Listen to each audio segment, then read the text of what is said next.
C'est là, à Palmiste Rouge, dans cette vallée encaissée à quelques kilomètres de la ville de Cilaos, que Lucienne et Ève a ouvert voici quelques années la seule ferme auberge du quartier. Le cadre enchanteur dans lequel elle nous emmène aujourd'hui, la saveur des plats et produits de la ferme qu'elle laisse deviner sont autant d'atouts que la profession qu'elle représente cultive pour conserver l'authenticité du cœur de notre île. Pourquoi le bonnet du prêtre? Parce qu'il y a une montagne juste à peu près à 20 minutes d'ici qui s'appelle le bonnet du prêtre. Et puis comme c'est un sentier assez fréquenté, je veux dire, par beaucoup de Réunionnais, même les touristes, donc l'idée m'est venue comme ça. D'accord, c'est vous qui avez choisi. Voilà. Ouais. Pour tenir votre ferme auberge, est-ce qu'il vous a fallu investir dans du matériel sophistiqué? C'est vrai, il y a aussi cette différence-là avec les tables d'hôtes, justement, parce qu'au niveau des tables d'hôtes, ils s'en servent de leur cuisine familiale. Oui. Et puis nous, il faut avoir une cuisine aux normes européennes, je veux dire, avec du matériel en inox.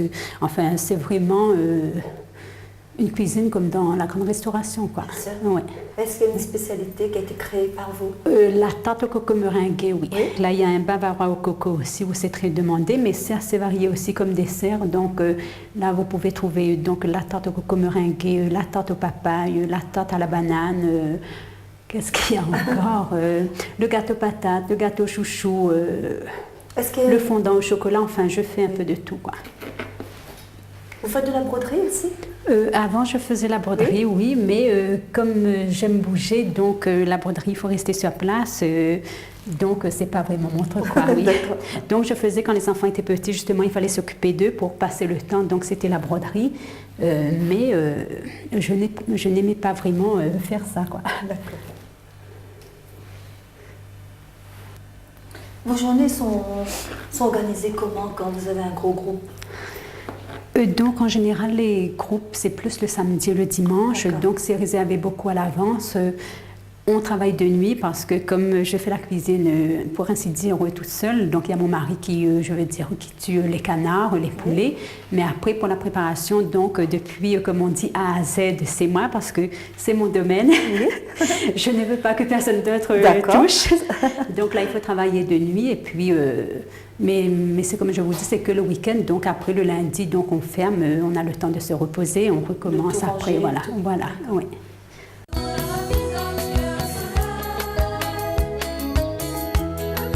À la ferme auberge, est-ce qu'on vient uniquement pour manger ou on peut dormir et rester plusieurs jours? En général, dans les fermes auberges, la plupart ont des chambres, donc on peut aussi dormir. D'accord. Oui.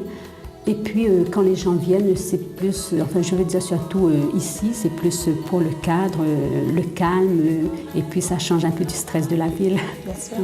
Parce que les gens, qu'est-ce qu'ils viennent découvrir ici à Cilaos, à Palmiste Rouge en particulier? C'est vraiment la vie à l'intérieur de l'île, la vie des cultivateurs en général. Et puis, comme ils disent à chaque fois, même dans les restaurants, il y a de bons restaurants, mais la convivialité, c'est pas la même chose. Et puis, s'ils veulent vraiment découvrir la vie des gens de l'île, c'est la meilleure façon. D'accord. Ouais. Donc, oui. Et puis les balades. Voilà, il y a les balades aussi. Et puis c'est dommage ici, c'est pas connu, mais il y a de belles petites balades quand même à faire. Qu'est-ce que vous regrettez, vous? Ce que je regrette, c'est que, je veux dire, quand les gens montent sur Cilaos en général, c'est Cilaos parce que là, il y a les thermes, la broderie de Cilaos, le vin de Cilaos, donc tout est centré sur Cilaos en général. Mais si on regarde bien, les lentilles de Cilaos, ça vient des écarts, par exemple, d'Îlette à Cordes, de Palmiste Rouge. La broderie, c'est la même chose. Il y a 80% des broderies qui se fait à Palmiste Rouge. Mais tout est centré sur Cilaos. Donc, c'est dommage que les quartiers ne sont pas assez connus à côté, quoi. Quand les gens ils viennent, ils demandent quoi, en général, comme plat? Souvent, j'ai remarqué qu'ils demandent toujours les lentilles Cilaos, c'est sûr, parce qu'on trouve la Cilaos, voilà. Le civet canard, c'est très demandé, ou le curry poulet pays, c'est le poulet traditionnel, quoi. Donc, vous avez un champ de lentilles? Voilà, on a le champ de lentilles, enfin, on trouve un peu de tout. Oui. Mais beaucoup de gens trouvent justement qu'ils se font arnaquer pas mal parce qu'ils n'arrivent pas toujours à reconnaître les lentilles de Cilaos et les lentilles d'ailleurs. Alors, est-ce qu'il y a une astuce? Comment reconnaître les lentilles de Cilaos? C'est possible de reconnaître, mais il faut vraiment être habitué parce qu'on trouve des lentilles, je veux dire, sur le marché qui ressemblent à peu près aux lentilles de Cilaos, donc c'est pas évident. Mais les lentilles de Cilaos, à sa couleur en général, on la reconnaît et puis elles sont très très fines. D'accord. Oui. Donc, automatiquement, enfin, si on est habitué, on peut reconnaître les lentilles Tilaos. Mais malheureusement, quand on achète, on n'est pas habitué. C'est vrai, c'est pas évident. Ouais. C'est aux alentours de combien le kilo? Une moyenne de 60 francs, 50, 60 francs le kilo. Vous trouvez le prix justifié? Les personnes qui achètent trouvent ça cher en général, mais si vous avez un kilo de lentilles, vous pouvez manger, je veux dire, à 25 personnes dans un kilo de lentilles. Et puis, pour les personnes qui cultivent, c'est vrai que nous, ça ne nous rapporte pas, quoi. Les plus grandes difficultés, justement, à cultiver les lentilles, c'est quoi? Donc, il y a la plantation parce que c'est fait tout manuellement. Après, donc, il y a la récolte aussi. Là, c'est arracher, les faire sécher, battre au fléau, enlever les pailles, cribler. Enfin, c'est tout un travail. Donc, c'est cher, c'est vrai, pour les personnes qui achètent, mais pour le planteur, c'est pas rentable. Voilà. Et vous commencez à les planter à quel moment de l'année? Donc, on commence à planter vers le mois de mai, avril-mai. D'accord. Et la cueillette, c'est pour c'est le mois de septembre, octobre en général. D'accord. Ouais. Donc, vous avez des lentilles ici chez vous toute l'année? Oui, donc une fois récolté, donc ça se conserve, je veux dire séché, donc sans problème, il y a toute l'année. Vous, c'est pour consommer, c'est pas pour vendre? S'il y a un surplus, ça dépend justement de la récolte, parce que maintenant, avec les verres blancs, c'est vrai que c'est pas évident aussi, il y a jusqu'à ici.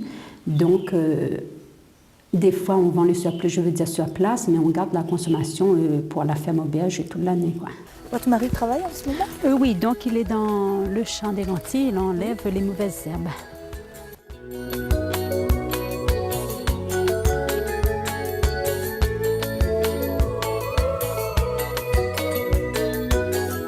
Est-ce que c'est une contrainte? Est-ce qu'il faut arroser ou ça pousse facilement? Ça demande très peu d'eau, pas beaucoup. Oui, mais c'est une contrainte parce que même si on essaie le désherbant, par exemple, ça ne marche pas, il y a toujours des mauvaises herbes qui poussent, donc ça ne vaut pas la peine, on est obligé d'enlever les herbes. Il faut constamment enlever les herbes. Voilà, donc pendant 4 mois, c'est que s'occuper des lentilles, de la plantation. D'accord. Oui. Tu as commencé à gratter les lentilles là? On a commencé à faire ça, on prend toujours les places, les plis la plus sur l'herbe dedans. Ah d'accord, ouais. Est-ce que vos enfants ont envie de refaire ce que vous faites? L'aînée, enfin ma première fille, oui, justement, elle rêve des projets peut-être à long terme justement, et puis faire quelque chose, je veux dire, sur le terrain. Parce que je veux dire, comme il y a déjà la ferme auberge, avoir une activité à côté, peut-être que ça attirerait les touristes et les gens aussi. Donc, il y a des projets, mais on verra bien sûr. Plus tard si ça vient ou pas, quoi. Ouais. Ouais. Et quels sont les avantages de ce métier? On a le contact avec les gens tout le temps, donc on a l'impression de voyager sans voyager, et puis ça nous donne envie de découvrir autre chose. Et puis, comme je dirais, on est son propre patron, on n'a personne pour nous dicter ce qu'on doit faire, et donc c'est très important, quoi. Bien sûr. Oui. Est-ce qu'on peut vivre de ce métier correctement? Je dirais oui. Oui, hein? Oui.